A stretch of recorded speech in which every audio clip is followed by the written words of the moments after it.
Olá, queridos. Nós vamos continuar então com a leitura do livro Tabernáculo no Deserto e nós estamos então indo rumo ao fim.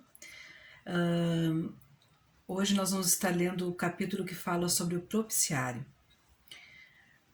Tá chovendo, tem trovoadas, vizinhos estão meio barulhentos hoje, mas vamos focar na leitura, ok? A arca sem a sua cobertura não era um propiciário, mas um trono de juízo. A arca descoberta nos condenaria e nos deixaria sem qualquer esperança, porque diz a Bíblia: a alma que pecar, essa morrerá. Ezequiel 18:4.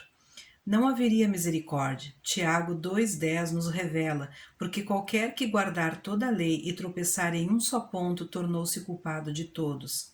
Sem o propiciário não haveria a proteção contra o integral cumprimento da lei quando alguém pecasse. Quebrando alguém a lei de Moisés, morre sem misericórdia, só pela palavra de 2 ou 3 testemunhas. Hebreus 10:28.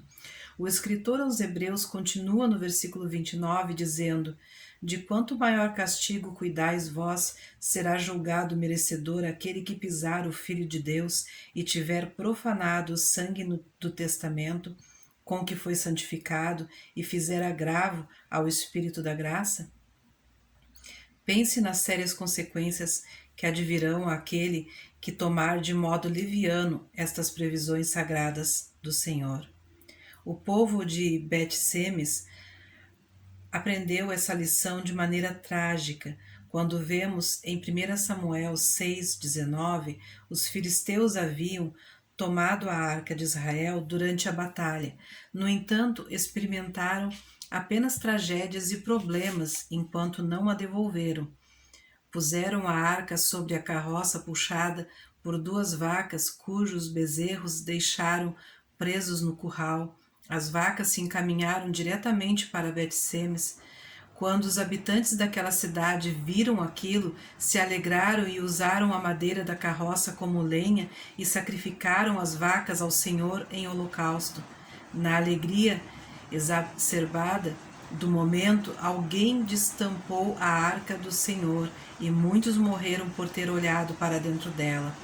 Tomados de grande temor, clamaram: quem poderia estar em pé perante o Senhor, este Deus Santo? A lei de Deus, descoberta, com todas as suas exigências santas, é mais do que qualquer pessoa pode suportar. Sem o propiciário e o sangue da expiação sobre ele, ninguém pode permanecer na presença de um Deus Santo. O Senhor jamais pretendeu que estas coisas sagradas viessem a nos ferir ou destruir, mas se não considerarmos a santa presença de Deus da maneira mais séria e reverente, traremos desgraças sobre as nossas cabeças.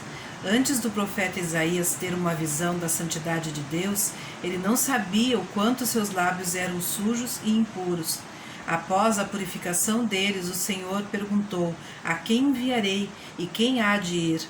Isaías rapidamente respondeu: eis-me aqui, envia-me a mim. Isso está lá em Isaías 6:8.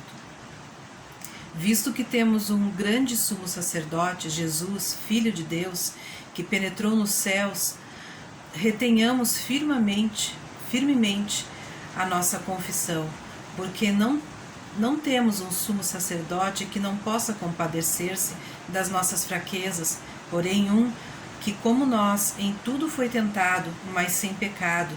Cheguemos, pois, com confiança ao trono da graça, para que possamos alcançar a misericórdia e achar graça, a fim de sermos ajudados em tempo oportuno. Hebreus 4, de 14 a 16. Graças a Deus podemos ir a Ele com confiança e intrepidez, e Ele satisfará as nossas necessidades.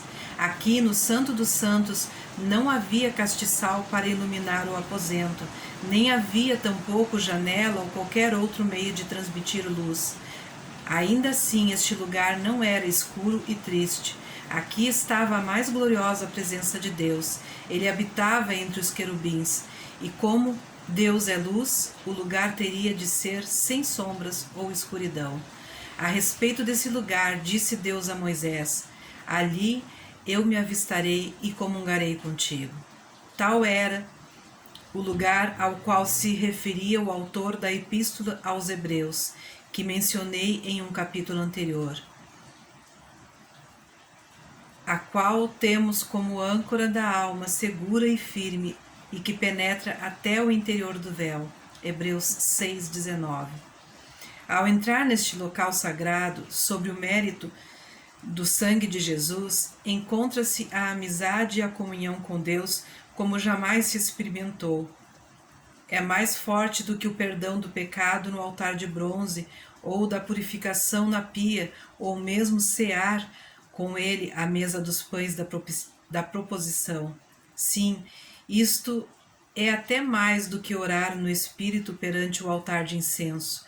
Quando você descobre o Espírito Santo orando através de você, de acordo com o coração de Deus, estes foram apenas os passos que nos trouxeram a presença dele. Agora nossa fé não precisa mais garantir-se em algum sinal externo, mas apoiar-se nele, que é constante.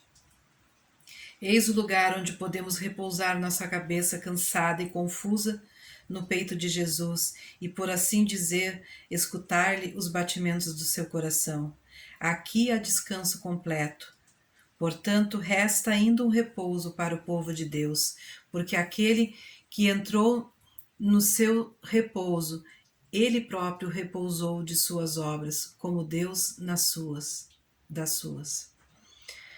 Devemos manter nossa âncora firme quando o abalo vier. Isto é mencionado em Hebreus 12, de 26 a 29.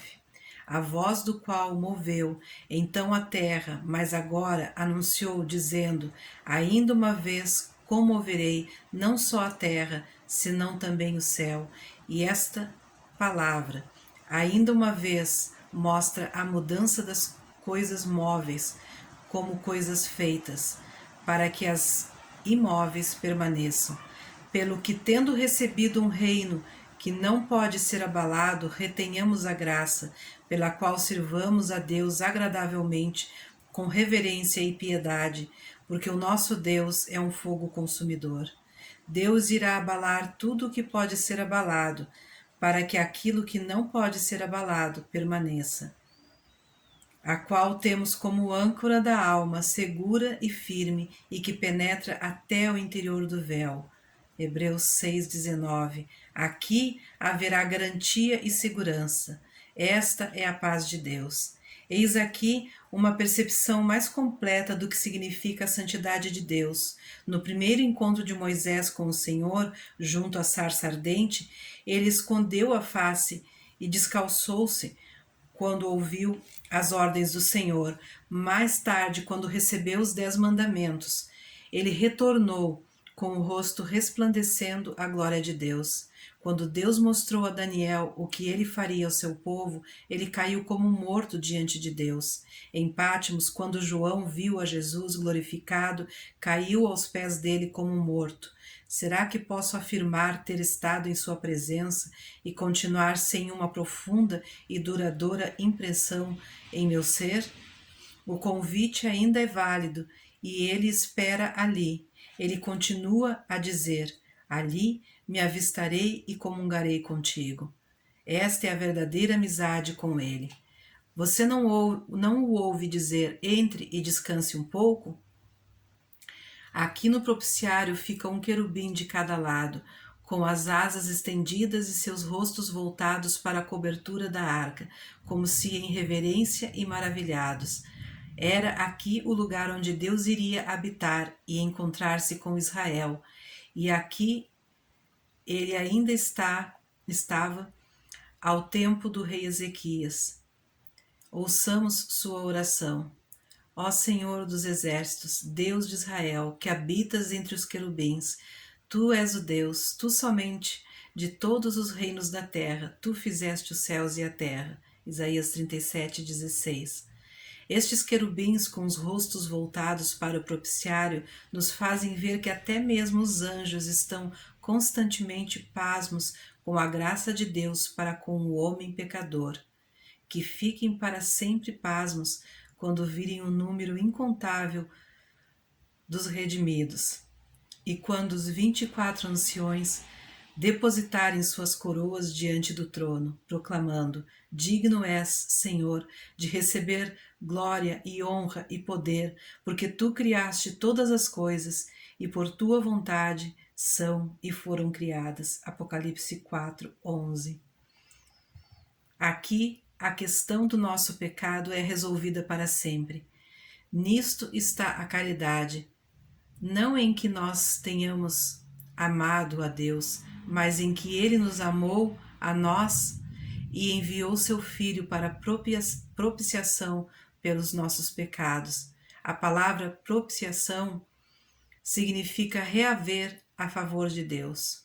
A Bíblia alemã usa a palavra, nossa, eu não vou saber dizer, mas vou soletrar. VERSOHNUNG,